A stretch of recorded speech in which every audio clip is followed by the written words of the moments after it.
Hey, assalamu alaikum. What's up? This is your big brother Malik Bhai.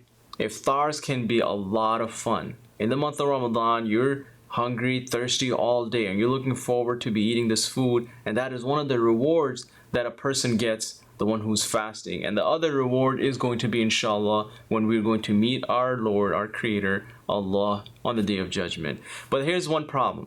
Allah subhanahu wa ta'ala has told us in Quran that eat and drink, but do not be excessive. The problem is, during the month of Ramadan, when we should be watching every single step, and we should be increasing our worship and decreasing our pleasures, we actually sometimes tend to do opposite. Now imagine this, you're having a conversation with your non-Muslim friend, and he asks you, hey, what's the point of fasting? You're just eating and, you're not eating and hungry and thirsty all day. What's the point of this? And a lot of times your answer can be, you know what, there's a lot of people out there in the world who are not blessed as we are, and they are hungry and thirsty all year long. This is one of the ways that we can feel their pain, and this way we get attracted or attached to them. We have some type of connection with those people, and also we appreciate how much God has blessed us. Hey, by the way, we're having a dinner at our local mosque. Would you like to join us? Sure, my Muslim friend, I would love to see how you guys break your fast. So now you invite this non-Muslim friend. He comes to the mosque and he wants to see this humble fast that we have, because we want to be connecting with other poor and not so blessed people out there in the world. And then the time of Iftar comes and he sees this extravagance, totally opposite of what you had told your non-Muslim friend.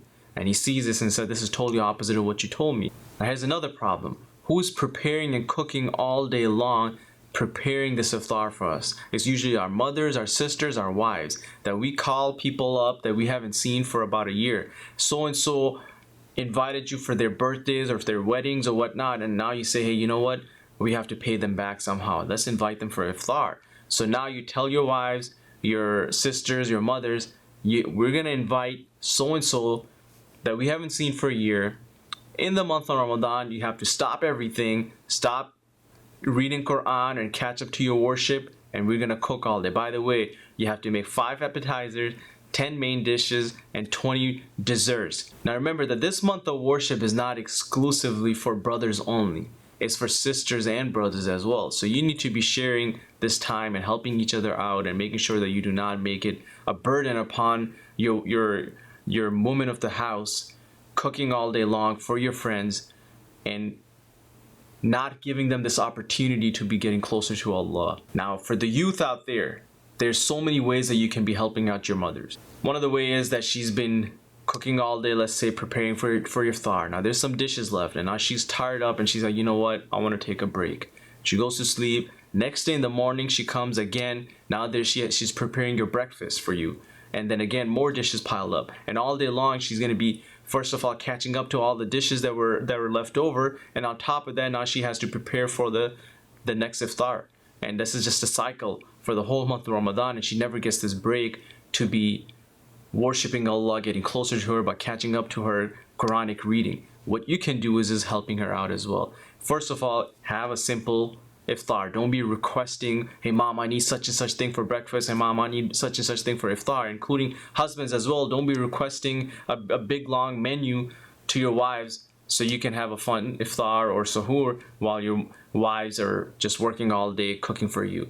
And at the same time, you can be washing dishes for them. Imagine if they wake up in the morning, coming down to the kitchen and seeing the sink all spotless, no dishes in the sink. Imagine the du'as that your mother will give you or your wives will give you because you helped them out. Now they have a fresh and clean start of the day, and they can be worshiping Allah subhanahu wa ta'ala without worrying about this other non-value add stuff that was piling up throughout the day. So this is just a reminder for everyone that go easy on yourself and your wives, your mothers and sisters by not being extravagant in the month of Ramadan, not making a lot of requests. Or in fact, I would say not even having a lot of iftars at home.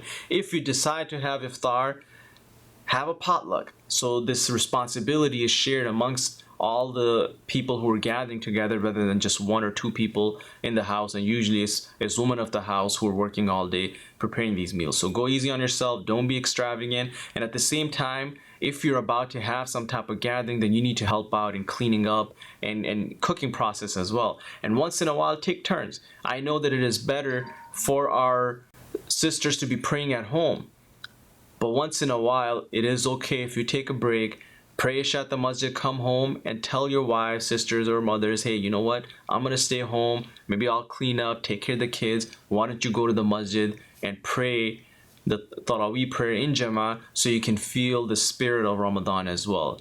Just a reminder from your big brother Malik Bhai, subscribe to my channel, share the word, and inshallah we'll see you next time.